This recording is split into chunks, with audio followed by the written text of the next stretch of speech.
পাগল মুখ্যমন্ত্রী। মমতা বাবু, মমতা খালা তুমি নাকি লম্প নিয়ে খুঁজতে হবে, নাকি মোমবাতি নিয়ে খুঁজতে হবে? ও মমতা বাবু তুমি মা, ও মমতা খালা তুমি বেঁচে আছো কিনা? এ তো দেখছি এ তো এ তো জিন্দা লাশ, ভূত কথা বলছে না তো? হ্যাঁ, পেলেছে মমতা বাবুর ভোট পেলেছে, মুসলমান বাংলাদেশি পেলেছে। হুমায়ুন কবির সে একটা মসজিদ করেছে, তার জন্য তাকে তালাক তালাক তালাক। আর তুমি মুখ্যমন্ত্রী হয়ে যে দীঘায় মন্দির করলে, কার বলে তোমার বাপরে? তোমার আমলে মরছে মুসলমান, মারছে মুসলমান, জেল খাটছে মুসলমান, বোম মারছে মুসলমান, ভোট লুটছে মুসলমান, আর ডিম খাচ্ছে মমতা ব্যানার্জি। নাট করো মমতা ব্যানার্জি। আমি অ্যাডভোকেট আলী আব্দুল চাঁদ বলছি, যদি বাপের বেটি হও, যদি সাত্বিক ব্রাহ্মণ পয়দা হও তুমি, মমতা বুবু, মমতা খালা, মমতা আপা, নয় নয় করে আজকে তুমি 15 বছর ক্ষমতায়। কোথায় গেল তোমার সাজার কমিটি রিপোর্ট? স্যার বলছি, মুখ্যমন্ত্রী বলছেন শকুনি মামাদের সাথে লড়বো, ভোট এলেই দুঃশাসন আর দুর্যোধনরা চলে আসে, তার আগে দেখা যায় না। আমি মমতা ব্যানার্জিকে বলছি, শকুনি তার চোখ ভাগাড়ের দিকে থাকে, শকুনি অনেক উঁচুতে থাকে, কিন্তু চোখ থাকে ভাগাড়ের দিকে, অর্থাৎ নজরটা থাকে ভাগাড়ের দিকে। তা যাকে শকুনি বলছে, যাদেরকে গালাগাল দিচ্ছে, যাদেরকে দুঃশাসন বলছে, যাদেরকে গালাগাল দিচ্ছে, আমি সেই মমতা ব্যানার্জিকে বলতে চাইছি, আমি সেই মমতা খালাকে বলতে চাইছি, আমি সেই মমতা আপাকে বলতে চাইছি, নাট করো মমতা ব্যানার্জি, স্মরণ করো, ইয়াদ করো, স্মরণ করো। মমতা বুবু, মমতা খালা, মমতা আপা, বিজেপির সাথে যখন গঠবন্ধন করেছিলে এই পশ্চিম বাংলায়, প্রথম বিজেপিকে তুমি নিয়ে এসে গঠবন্ধন করে ভোটে লড়েছিলে। কার টাকায় ভোটে লড়েছিলে? বিজেপির টাকায় লুটে ভোট। আজকে যে জোড়া ফুলটা দেখতে পাচ্ছে মানুষ, এটা বিজেপির দেওয়া, বিজেপির পদ্ম ফুল বাজপেয়ীর। আর বাজপেয়ী বলেছিল আমার বিটি তার হবে জোড়া ফুল, তাই বাজপেয়ীর দেওয়া ফুলে তুমি আজকে ইলেকশন লড়ছো। সেই ইলেকশনে 11টা ক্যান্ডিডেট জিতেছিল বিজেপি আর তৃণমূল জোট করে পশ্চিম বাংলায়। 9টা জিতেছিল তৃণমূল, 2টো জিতেছিল বিজেপি। একটা বিজেপির তপন শিকদার জিতেছিল দমদম, একটা জিতেছিল জুলু মুখার্জি কৃষ্ণনগর। কিন্তু বিজেপি জুলু মুখার্জিকে করেছিল রাষ্ট্রমন্ত্রী বিজ্ঞান, আর তপন শিকদারকে করেছিল টেলিফোন রাষ্ট্রমন্ত্রী, আর তোমাকে করেছিল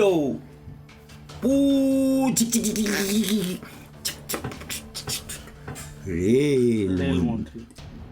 কিন্তু সেই রেলমন্ত্রী থাকাকালীন তুমি কি করেছিলে?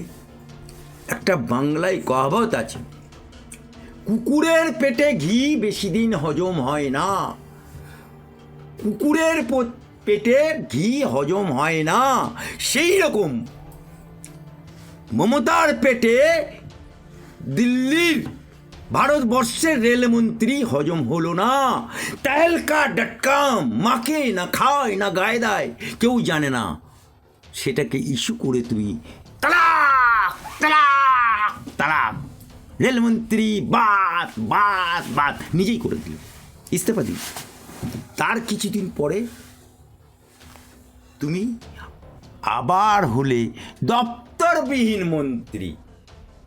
তারপরে আবার বাজপেয়ীর কাছে গিয়ে নখাত দিয়ে নত মস্তকে বিজেপির পায়ে ধরে তুমি হলে কি কয়লা মন্ত্রী।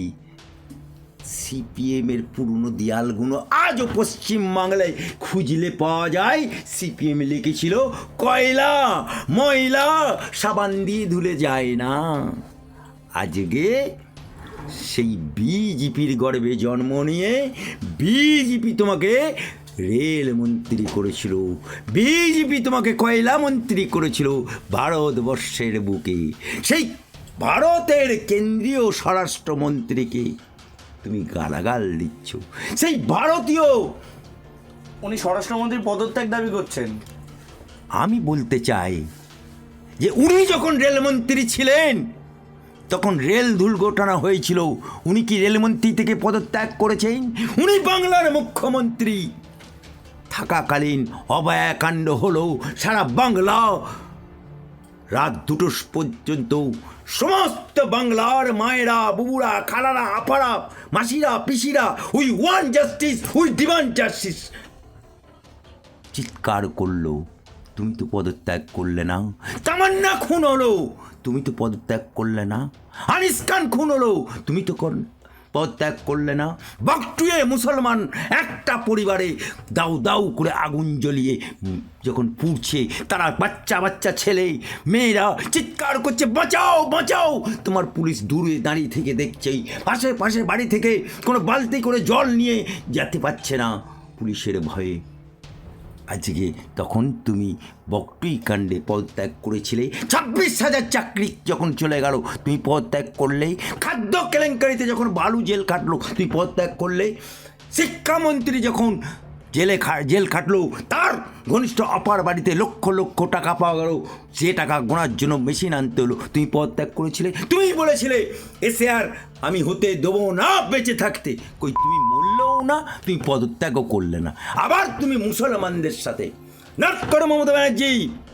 আমি অ্যাডভোকেট আলী আব্দুল চাঁদ বলছি, যদি বাপ্পের বেটি হও, যদি সাত্বিক ব্রাহ্ম হও, তাহলে অ্যাডভোকেট আলী আব্দুল চাঁদের কথার উত্তর দেবে।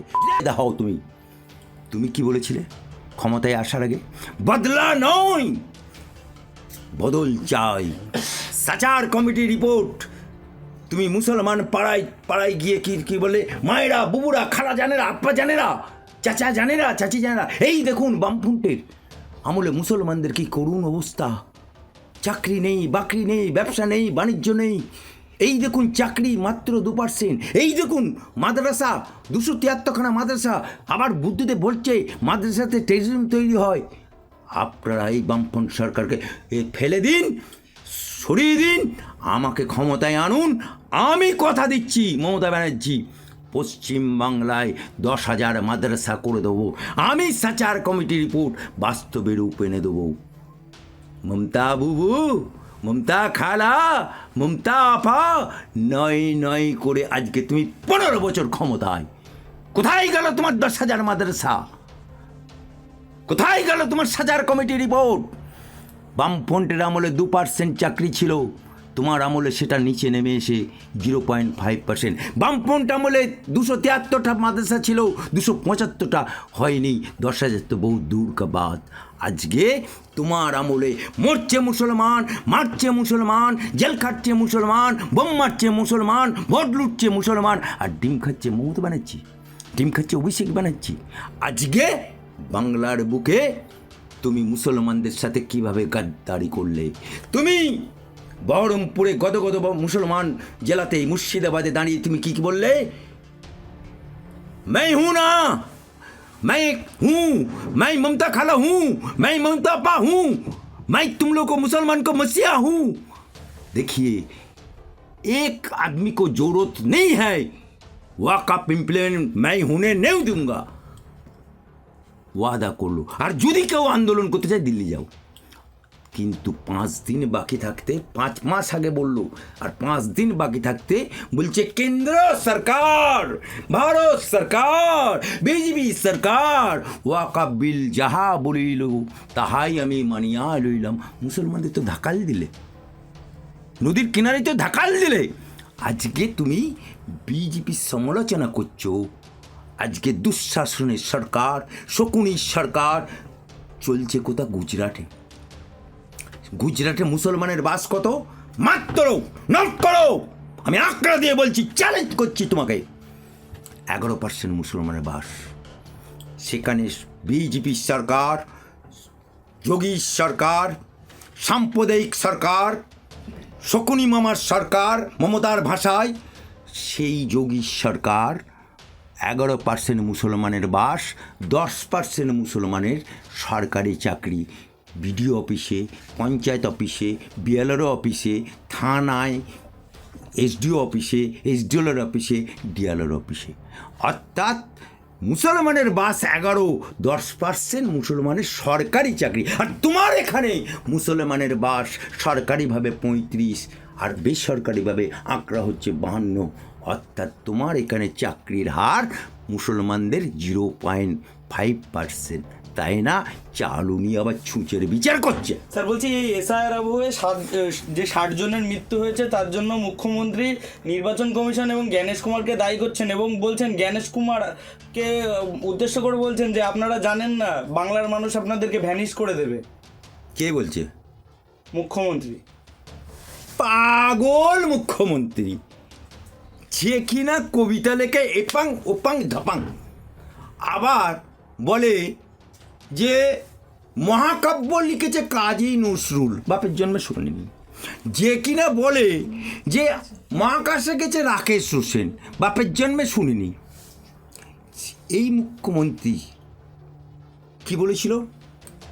এসআর আমি জিন্দা থাকতে হতে দেবো না, দেবো না, দেবো না।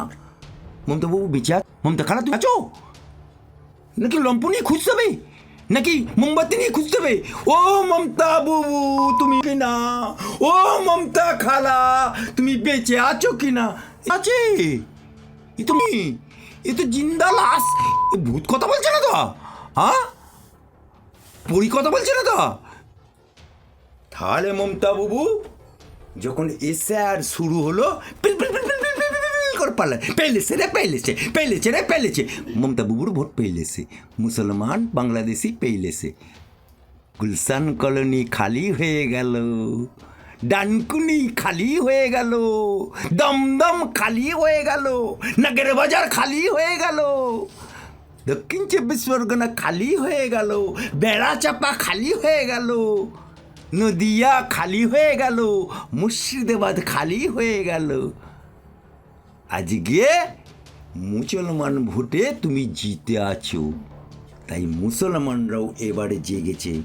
হুমায়ুন কবির সে একটা মসজিদ করেছে, তার জন্য তাকে তালাক তালাক তালাক। আর তুমি মুখ্যমন্ত্রী হয়ে যে দীঘায় মন্দির করলে, কার বাপের টাকা পারলে? তোমার নানা রেখে গেছিল। হ্যাঁ, এই টাকা মুসলমানের টাকা, এ টাকা জনগণের টাকা, এ টাকা হিন্দুর টাকা। এই টাকা দিয়ে তুমি জগন্নাথ দেবের মন্দির করলে দীঘাতে। মুসলমানরা মেনে নিল, বললো মন্দির করেছে করো, একটা মসজিদ করো, করলে না।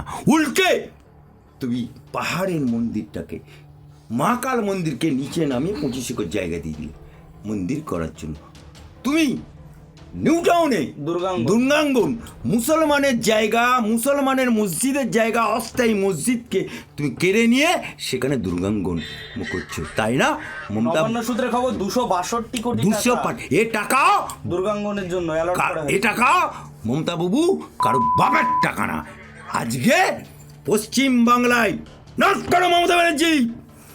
30 বছর কংগ্রেস রাজত্ব করেছে। হ্যাঁ, কই মাইকেলাল দেখাতে পারবে কংগ্রেস সরকার যে এখানে একটা মন্দির করেছে, মসজিদ করেছে? নো। 34 বছর বামপন রাজত্ব করেছে, তারা একটা মন্দির করেছে, মসজিদ করেছে? নো। আমরা এমন হতভাগ্য সরকার পেলাম যে চাকরি দিতে পারে না, বাকরি দিতে পারে না, ব্যবসা দিতে পারে না, উল্টে চাকরি খায়, সে এখন মন্দির করছে। তো মমতা ব্যানার্জি মন্দির করলে লীলা, আর হুমায়ুন তার বাপের টাকাই করলে, জনগণের টাকাই করলে লীলা।